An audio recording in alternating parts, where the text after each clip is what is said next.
variety of shows discussing various topics, celebrating the divine in all of its forms, through nature worship, rituals, education, and building bridges of community. Unmuted. Welcome to Nature Spirituality with Selena Fox.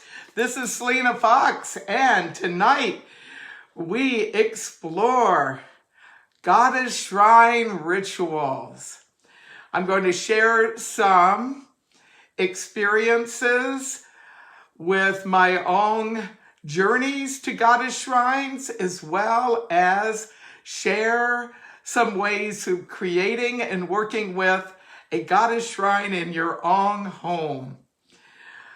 To aid me in this experience, I've actually set up a Goddess Shrine.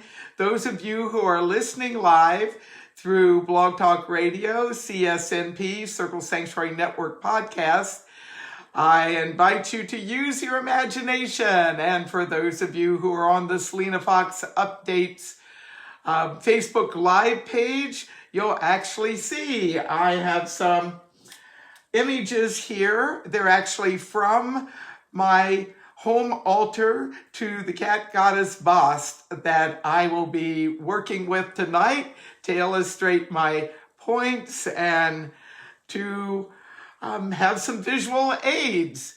So let us begin with an invocation to the goddess as all goddess. And I'm going to use actually rhythm instruments connected with honoring Bast as a form of the great goddess. These are sistrum musical instruments, sistra.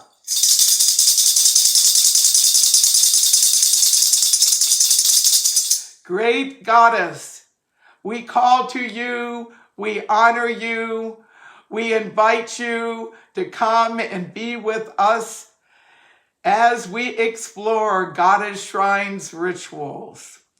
Goddess is one, Goddess is many, Goddess that's within us and around us. We call to you and honor you and invite you to guide us in our understandings and our learning. So be it.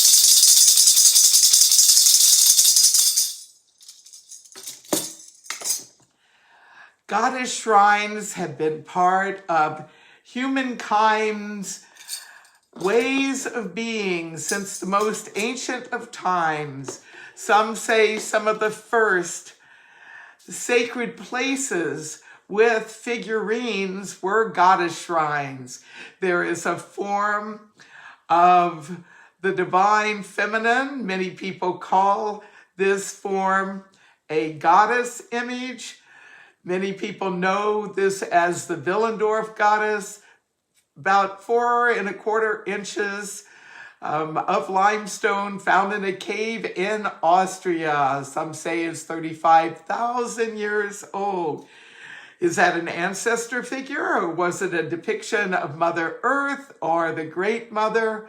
No one knows for sure, but in contemporary times, that particular image has been reproduced, and people of many different places and spiritual and philosophical traditions have used that to aid them in spiritual practice and connecting with the great goddess in an ancient way. And for some, it's an embodiment of Mother Earth. So goddess shrines and goddess sacred sites go back to antiquity. And some of those ancient places continue to be with us in contemporary times.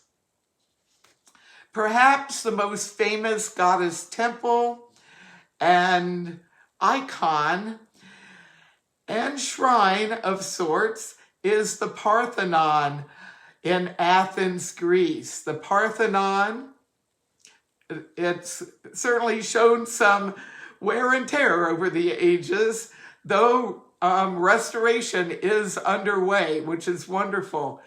This was an ancient holy place dedicated to Athena, goddess of wisdom, and it's become so iconic, not only iconic of Athens, and the Greek civilization, but of things classical, that in the United States, in Nashville, Tennessee, they have created a reproduction of the Parthenon. And inside this reproduced Parthenon is the actual statue of Athena as it was envisioned to be. But it's not only a statue of one goddess. She holds in her hand a small version of the goddess Nike, goddess of victory. Yes, this is a place of cultural significance, historical significance, the old form and the reproduced forms from the late 1800s.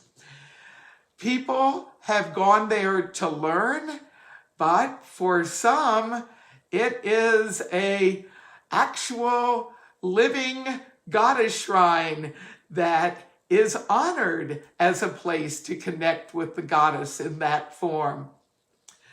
There are other places from antiquity that continue to be with us today.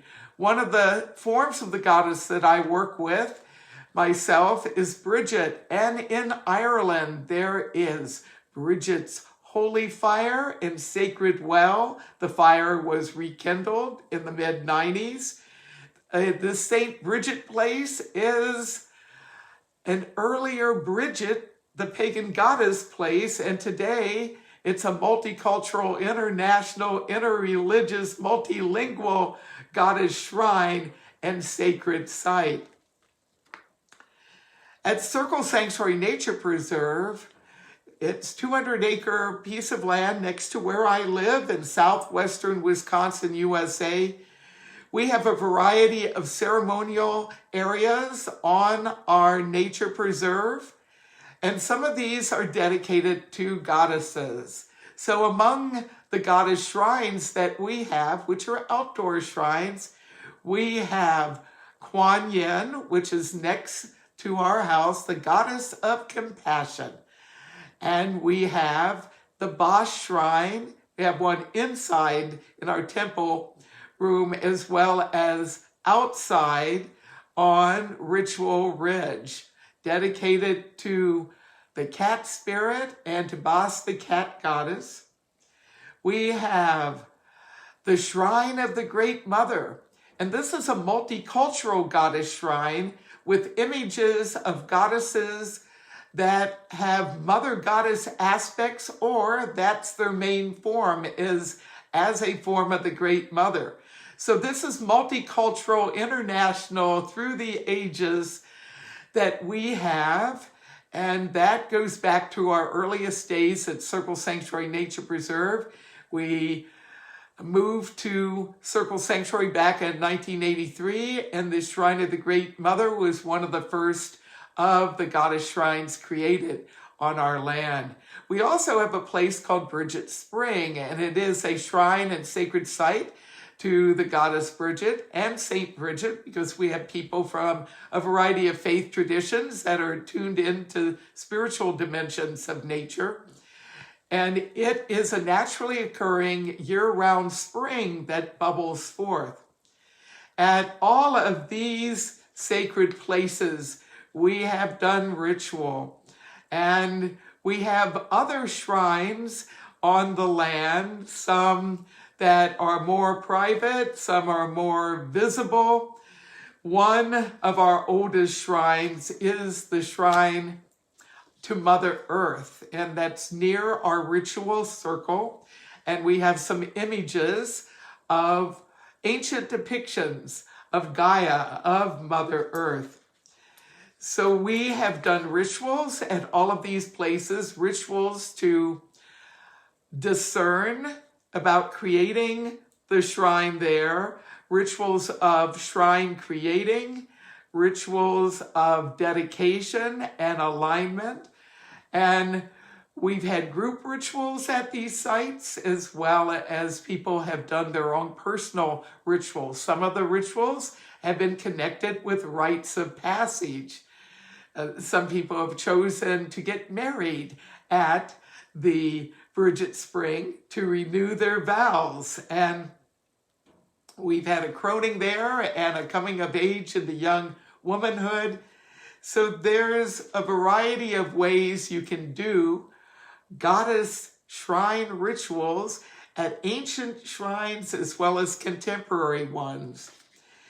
In addition to the shrines we have at Circle Sanctuary, perhaps the most famous of what I call goddess shrine in the USA is actually considered a historic and iconic American monument. It is the Statue of Liberty. I have considered it as a sacred site since I was a young girl, visited it early on in my life with my family, and to experience a depicted presence of the goddess Liberty has been really a fabulous thing. Atop the U.S. Capitol is another form of Libertas, and she is the Statue of Freedom. And what I find is interesting is that a variety of goddess forms, often from classical Greek and Roman sources, had made their way into public architecture and civic art.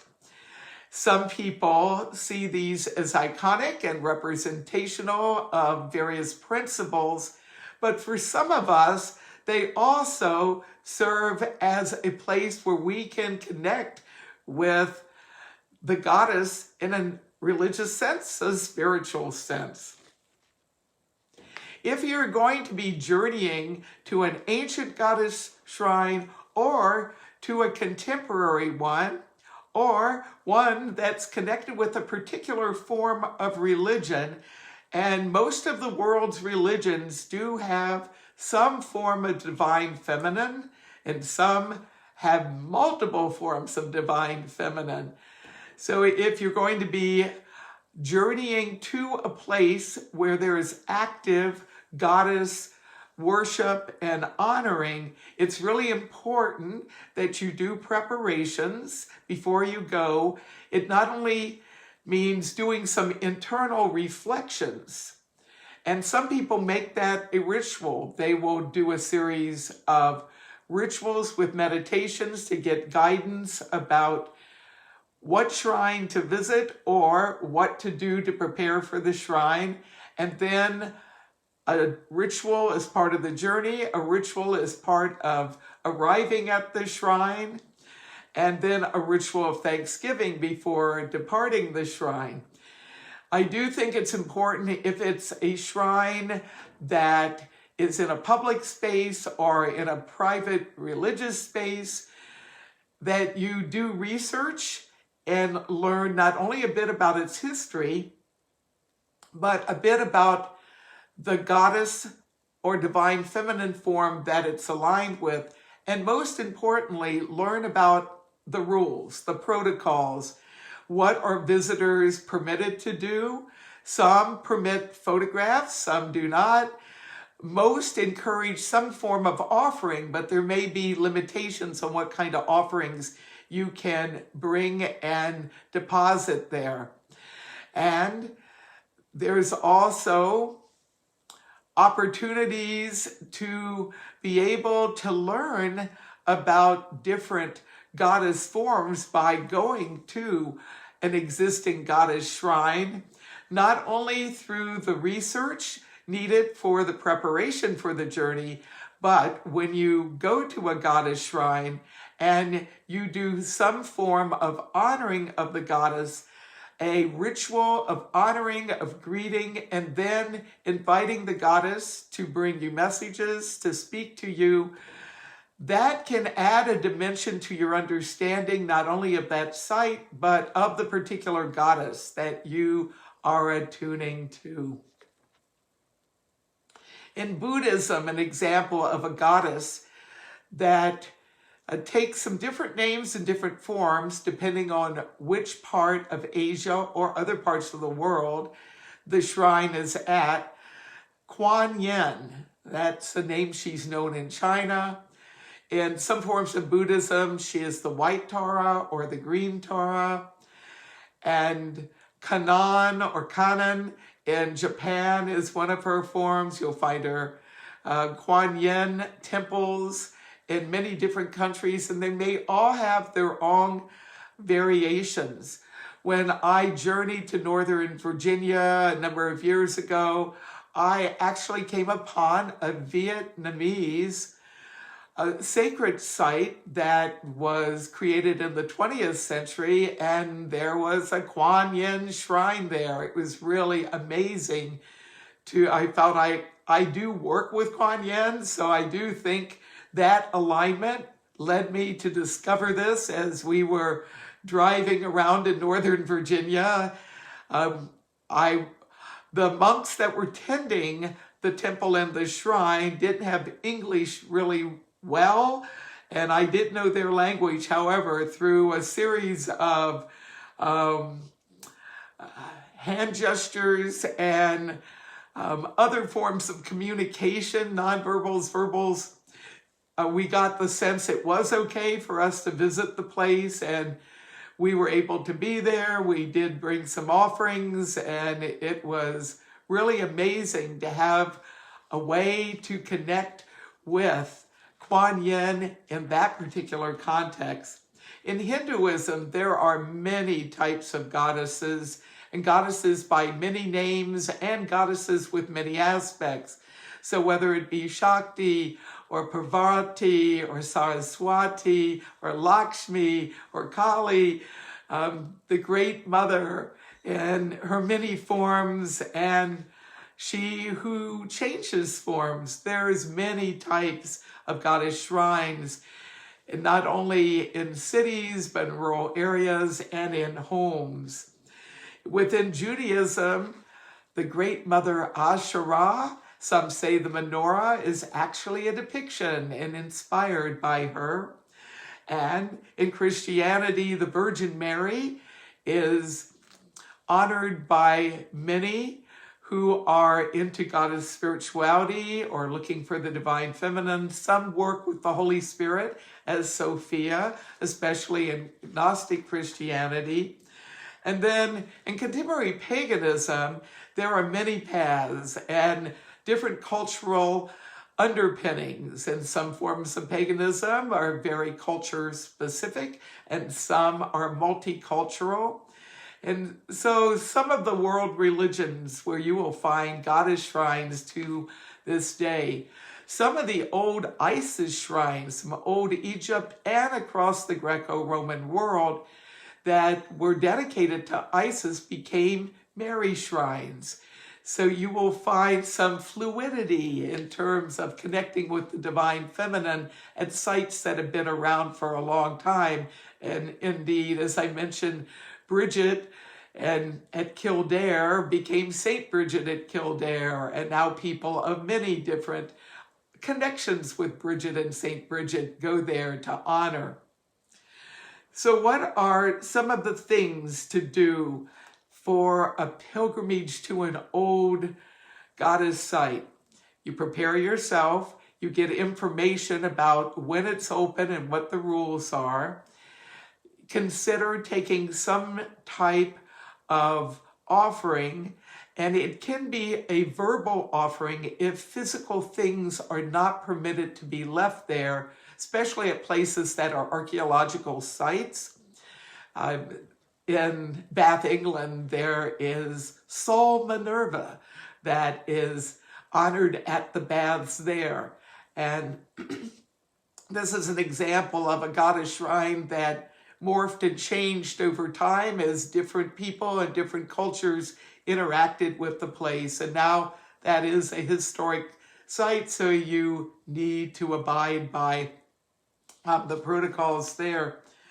You may find that there are actually shrines in some museums, and you won't be able to do the kind of rituals that you could do at some of the old sites where you can actually tour, and some tours actually include ritual activity at these goddess shrines. That can be really a fabulous thing.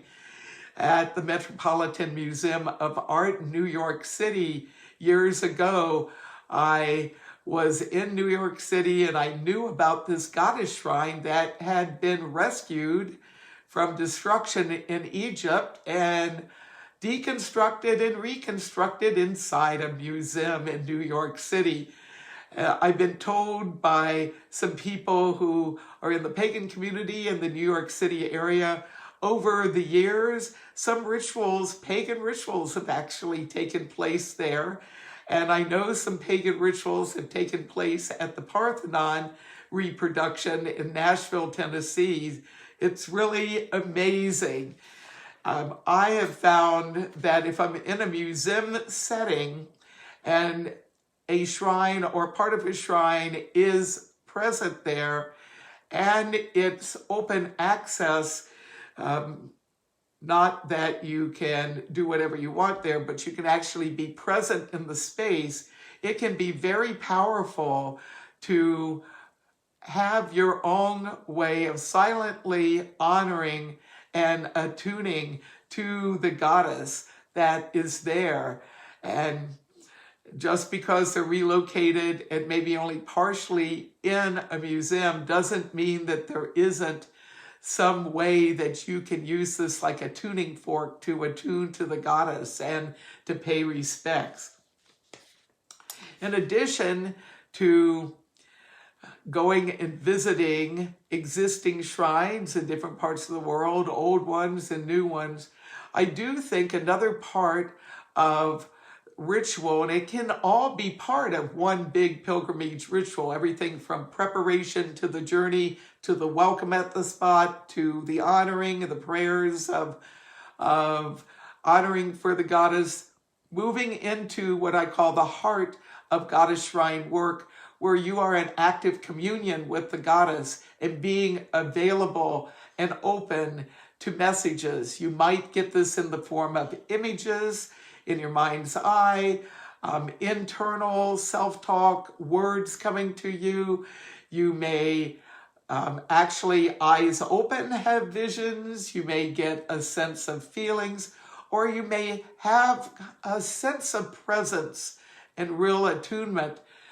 During this communion part, which can be the heart of a much longer goddess shrine pilgrimage ritual or be its own kind of ritual, it's important that you are able to be present with the experience, but as you come out of it, not only give thanks, but one suggestion that I found helpful is that you call to mind from start to finish your experiences with communing with the goddess, messages, and you actually run that through your consciousness several times before you depart the space to help you remember it. Now, if you are in a location where you have a smartphone with you with a recording device and are able to actually speak into the memo or other recording app on your phone, that can be a really powerful way of being able to transmit some of what you've experienced so you later can revisit by listening and watching that, and whether you do a video or audio. I do think that it's important before you leave that you do give thanks to the sacred forces, and if indeed they're humans, which usually there are, guarding and caring for the place, that you also express thanksgiving there. When they're museums, I usually go to the gift shop and also support the operation by getting some type of image or something from the shop so that I'm also contributing to the financial well-being of the goddess shrine in the museum or the historic site itself. When you get home, then I suggest another ritual, which is either at your home altar or to create a shrine with the image or with the focus on the particular goddess shrine that you visited, and to do additional work and to have a journal present or some other means of recording what you experience. and to not only review of your experience, but to find out some additional messages about how to integrate the experience. And I do think an important part of spiritual practice is the thanksgiving, and then the taking what has happened and doing a kind of process so that you remember it and that you learn from it and that it can help you grow in your own spiritual life. If you're able to take a photo of the goddess shrine or shrines that you visit, or to take several, that can be really a fabulous thing, and you can basically get a copy of a photo and put it on your own shrine at home if you choose to create a home shrine to the particular goddess that you went and visited. I have a variety of shrines in my own house, and I do shrine work in different ways at these various goddess shrines. And for me, I have a multicultural, more universalist nature spirituality framework at this part of my spiritual life. And that's not to say all of these different forms of the divine that I align with should be dealt with all at once, but I have particular relationships with deities that are rooted in a number of different eras and places.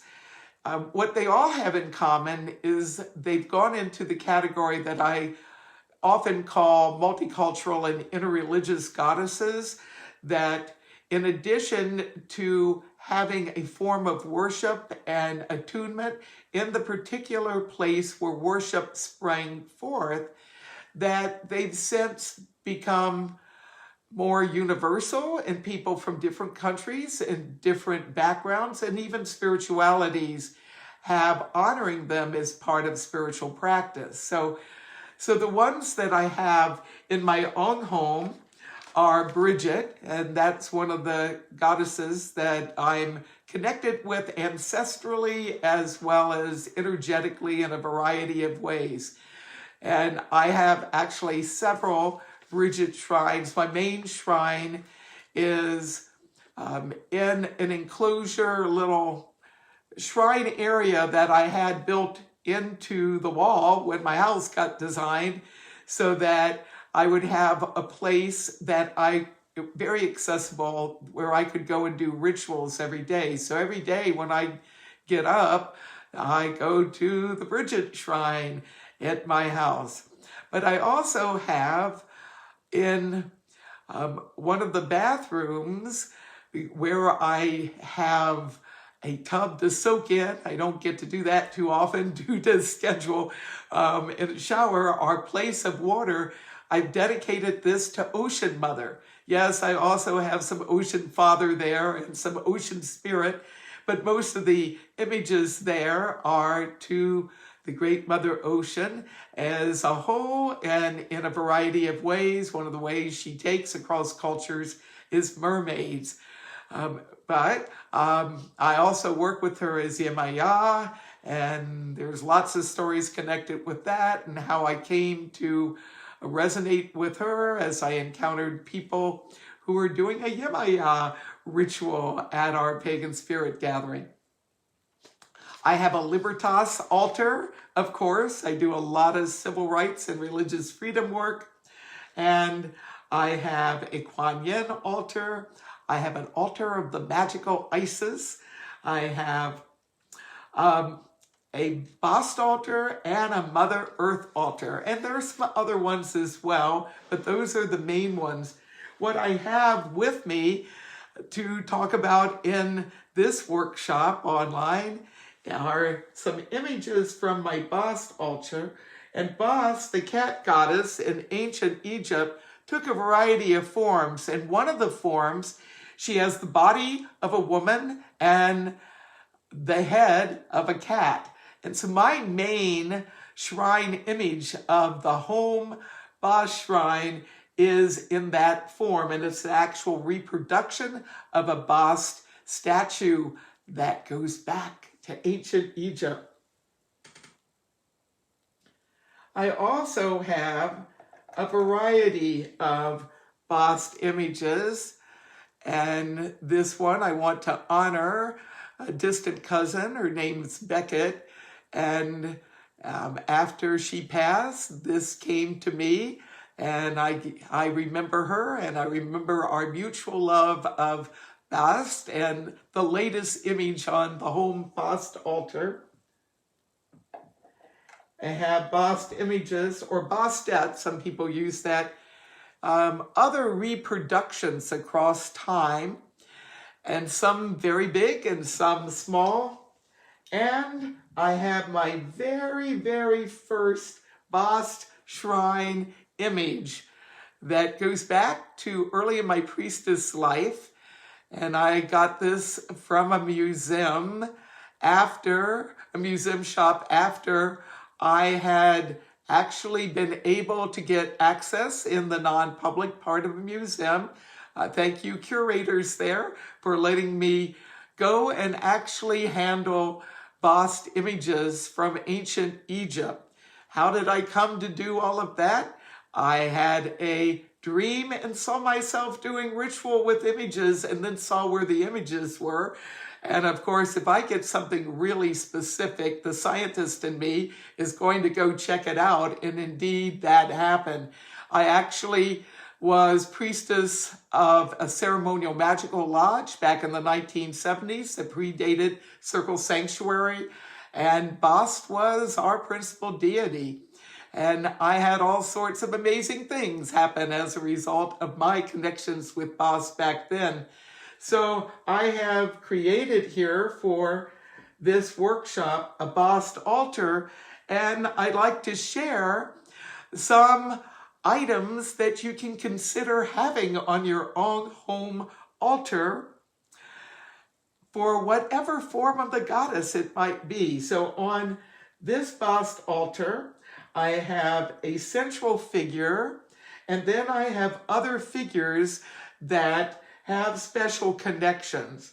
In fact, my Bast altar has grown over time as people have gifted me with a variety of Bast and Bastette images, as well as other kinds of cat images. And it is 3 tiers. There's one at the base on the floor. There is a lower shelf and then the upper shelf. And these are some things from the upper shelf. Most home shrines will have at least one, often 2 or more candles that are kindled not only to illuminate the shrine, but kindled as part of the ritual of tuning in to the goddess form. And Bast is associated with fire and the sun, but Bast also has a connection with the moon. And for myself in my spiritual life, one of the reasons I resonate with Bridget is there is a lunar as well as a solar connection. Well, that's one of my connections with Bast as well. She got the lunar associations as Greece started moving into Egypt, and the whole Ptolemies and Greek paganism and the Greek religion started merging with the Egyptian religion, and many associated Artemis, the goddess, the Greek goddess of the moon and of beasts, of creatures, with Bast. And so for that reason, she started also having a lunar connection, according to some of the Bast lore. What else do I have here? I have things that are associated with Bast. One of her names is the goddess of perfume and scent jars. And so something that one can do ritually as one tends one's altar is to actually anoint a statue with oil. And this particular goddess actually has perfume as one of the things that's very connected with her. You might find some other symbols that would be workable. And one symbol is that of the sistrum. And I started out with one form of sistrum. This is a contemporary one. And another contemporary one actually has a number of shakers in it. And this, I want to honor my friend, Dane McCoy. This was her sistrum. And after she passed, this was gifted to me. So thank you, Dane. And Bast was a goddess of music and dance and pleasure, in addition to cats. So having a sistrum or several sistrums, you'll notice on many of my podcast and pop-up live streams, I use my regular sistrum. These are my Bast sistra. And what else do I have here? Well, incense is another way of being able to do an honoring. And for some people, the kindling of incense as an offering is a ritual itself. So it is an example of a ritual of devotion.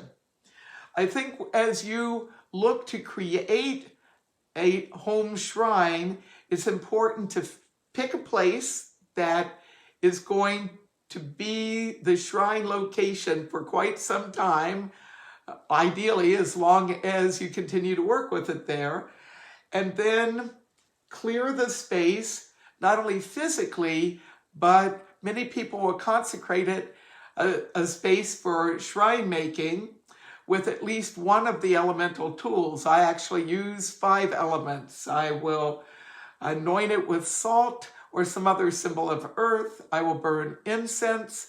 I will have a wand or fire to bless it with sacred fire. I will anoint it with sacred water and typically use a crystal to bless it with sacred spirit.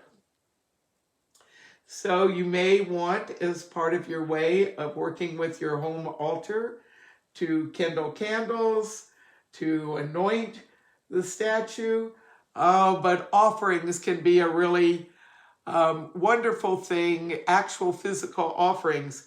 And catnip is something that I've been using to connect with cats as well as with the cat goddess. So this is a piece of catnip that's an offering from the main Bast altar at my home. So we're looking at home altar rituals for a goddess shrine. The ritual of creation, selecting the place, cleansing the space, and then gathering items that you feel are important for the shrine. Different traditions have different requirements for a shrine. Most have at least one image or a depiction of the goddess, the particular goddess. Some will actually have multiple depictions. Some will have symbols of attributes connected with the particular goddess. And then musical instruments, places to pour libations, to burn incense or oil, to kindle candles, to be able to have a place which is beautifully set and stable and protected, and then to be able to, once you've created it, to do a ritual of alignment, of dedication. I will do a form of invoking the form of the divine when I create shrines. So in this case, it's calling on Bast through ritual, inviting her to not only bless the space, but to be embodied in one or more of the images of the space, to do honor as you're dedicating the altar, and then to do good altar tending once you have dedicated the altar. Some people work with their goddess shrine with ritual every day, every night. Some, it's once in a month, often at full moon or new moon. Some at every Sabbath. Some as the spirit moves. I find that the altars that I have most visible, I'm able to do ritual just by being present with the altar and connecting with the goddess. It's an ever-present reminder of her being in our lives, and it's a way of developing our relationship. So the ritual of communing, that would be the kind of work that you do with your goddess shrine as part of your daily life, as part of your spiritual life. So what form does that take?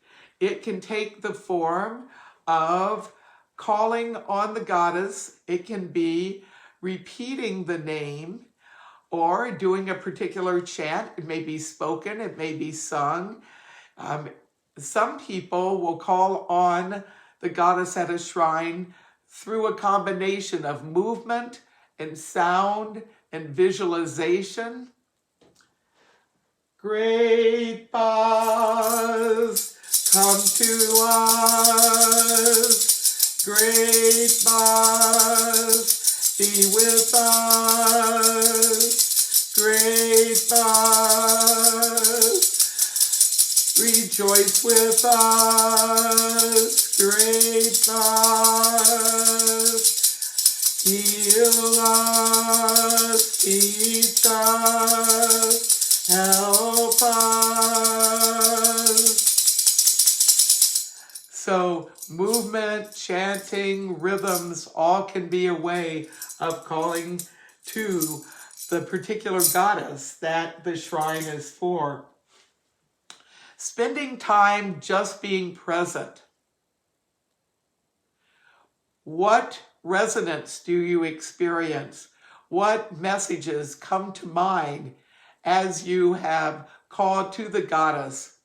And what do you need to do as part of your way of strengthening your relationship and being able to remember and to honor, to care for the altar? These are some things that may come to you through a ritual of communing.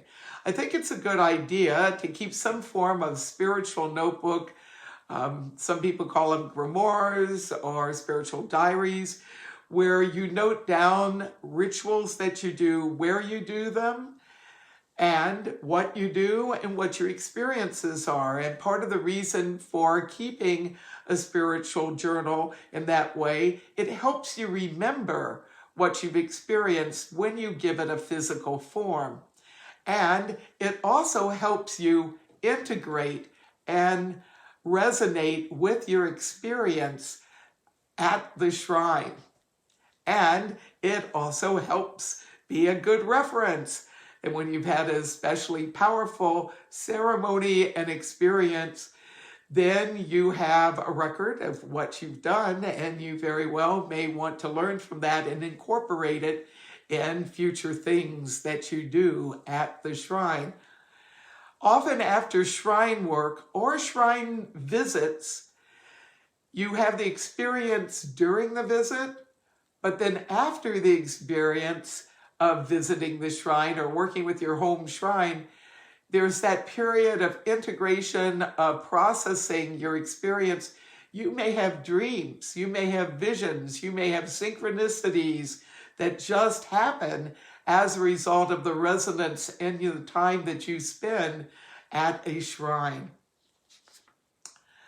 Ritual of decoration.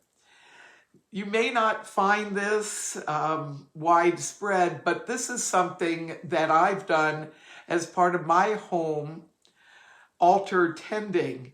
In addition to working with the particular deity at each of the shrines that I have, I celebrate the cycles of the sun, the solstices, the equinoxes, and the cross-quarter days, the 8 Sabbaths. And as part of my celebration, every 6.5 weeks or so, I will decorate my home, and that includes altars, and that includes my various goddess shrines, and I have some god shrines as well. So it is a way of being able to attune to that form of the divine and to join that divine in the spiritual celebration of the season. Perhaps the goddess shrine ritual that most people do is the ritual of supplication. That is calling on the goddess to help you or help others in some way. So here at this Ba shrine,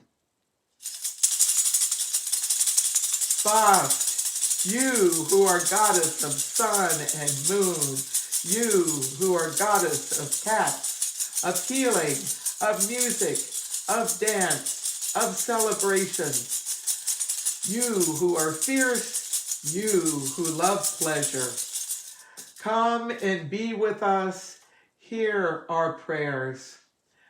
We call to you to bless cats of many types around the world. Special blessings for endangered and threatened species of felines. We ask you to send healing to all who have lost cats, that are grieving the loss of a beloved cat. We call on you as goddess of healing to help us as individuals and humankind to find good ways to stay healthy and well and to take some pleasure in this different time that we have in our world due to the pandemic. And we call to you in your segment, in your fierce form, your lion-headed form, to disperse, dispense, dispel, to release, to transform, to move the COVID virus away from humankind and creatures, to restore humankind and creatures to wellness. And Ba, we call on you to aid us in working together for a healthier planet. Ba, we call to you, we honor you, we ask these prayers, and guide us as to ways that we can help manifest what we have prayed for. So be it. So if you do a request of a form of the goddess using a goddess shrine, then it is a good idea to do some kind of offering. Some do the offering before, some do it after. Some will say praise and do a praise piece. Some will physically take an object and present it to the goddess image. Now, the goddess image is a physical representation and a link that helps us in our imagination, in our visualization, in our connection with the goddess. We know that the goddess is beyond the actual physical. It's a spiritual force. And one of the wonderful things about goddess images is they can really help us connect. I realize for some people, they are a form of religion or spirituality that really is not into image work. And if that happens to be your path, there are ways that you can work with a goddess shrine without necessarily having a physical representation of the goddess. You could use a candle or write the name as a way of having a focal point to attune to. So we've had the ritual of creation, the ritual of dedication. And another thing to say about dedication is you're calling the goddess to be present to bless, but to actually be embodied in the shrine. So in addition to the activation, should you need to move or relocate the shrine, it is a good idea to do a deactivation, a dededication, a ritual of transport and transformation, rather than just assuming that, okay, you can dismantle the altar without having complications. So it's a very good idea, if it's a place that you've been doing a lot of work with, that before you move, if you're changing households, for example, so is to do a ritual of closure, to actually shut the ritual down, to ask the goddess's help in the deactivation, and then to embody that goddess image into one or more objects, and then carefully put those objects in a container until you relocate and are able to set up the altar again.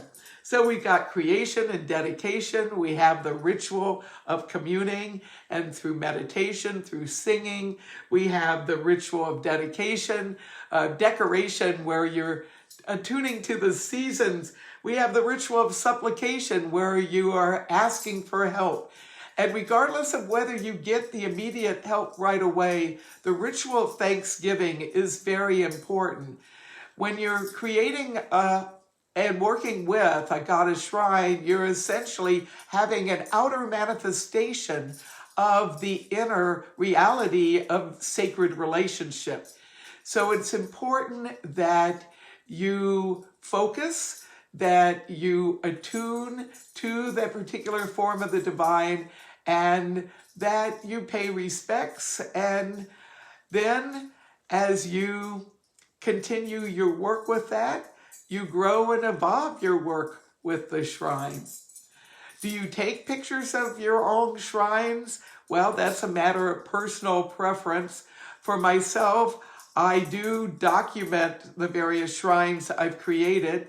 Most of the shrines that I work with in my own household have been in place for over 20 years since I moved into this house, since the house was built.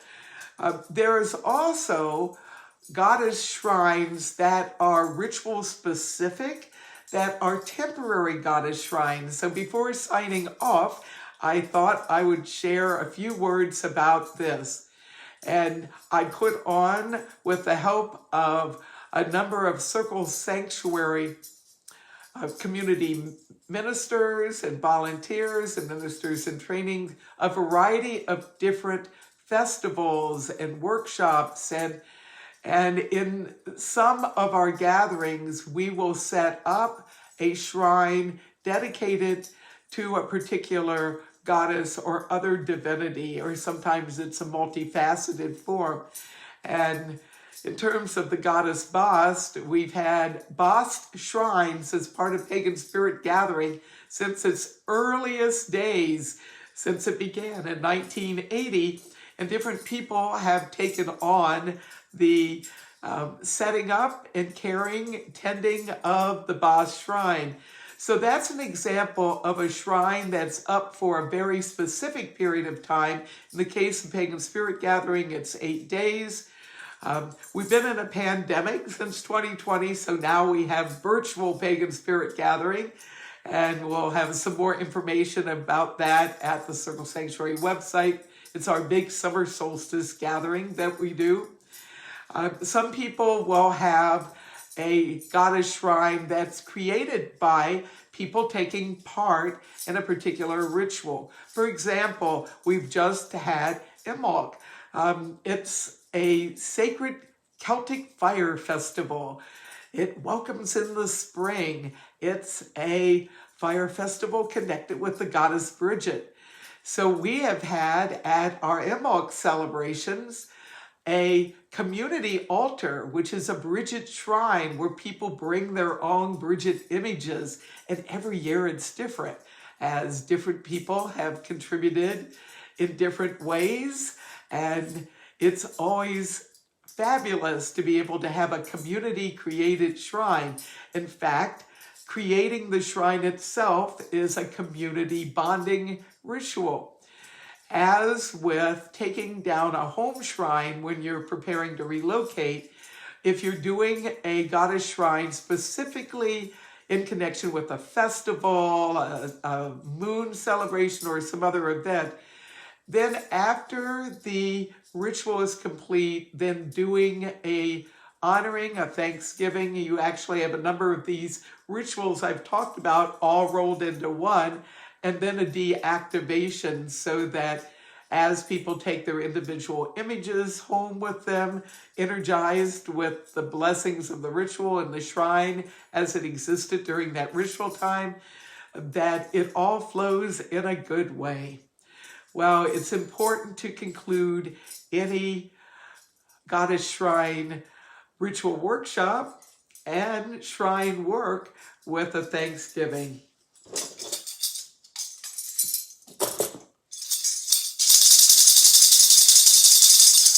We give thanks to Bast in your many forms.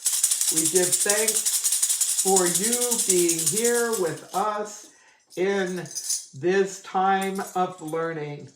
And we call to you as Great Mother, and we call to the All Goddess. We give thanks to the Divine. We give thanks to the Goddess as one and many. May we continue to grow and learn as part of our spiritual journey. And may the power of the great Goddess be within us and around us now and in times to come. So be it. So I give thanks to everyone who is listening to this Nature Spirituality podcast on Goddess Shrine Rituals live, and to all of you who will be listening later. I also give thanks to our CSNP podcasting team, in particular tonight, David and Jeanette Ewing, who are Circle Sanctuary ministers, and who also share a great love of cats and Bast with me and some others in our community. I also want to give thanks to Casey, who does our social media, Laura and Deborah, who also do podcasting, as does David and Jeanette. So giving thanks to them and to everyone who's supporting our CSNP work, Circle Sanctuary Network podcast. You can find out more about our podcast on CSN Podcast on Facebook and on the Circle Sanctuary website. You'll also find a schedule. I want to give thanks to everyone who's been tuning in through Facebook Live, through my Selena Fox Updates Facebook page. Eventually, I do endeavor to have these podcast workshop live streams also go to the YouTube channel platform. I have a Selena Fox channel, and I'm starting to put some of my videoed podcast up at that location. Circle Sanctuary also has a YouTube channel, as well as is on Facebook's the Circle Sanctuary community, on Twitter and Instagram, as well as YouTube. So I give thanks to everyone who is tuning in and supporting, and may the Bast, as cat goddess and as goddess of good times, may she guide us to be able to have good times no matter what's happening in the rest of the world. May we find good ways of growing spiritually, to take challenges as opportunities to creatively learn more about life and ourselves, and to attune to the divine. We give thanks to the goddess within us and around us. We give thanks, we give thanks, we give thanks. And thank you all for tuning in, and we invite you to continue to celebrate the divine, to celebrate nature, And we hope you will tune in to more podcasts in the future and live streams. Many thanks, many blessings. Good night.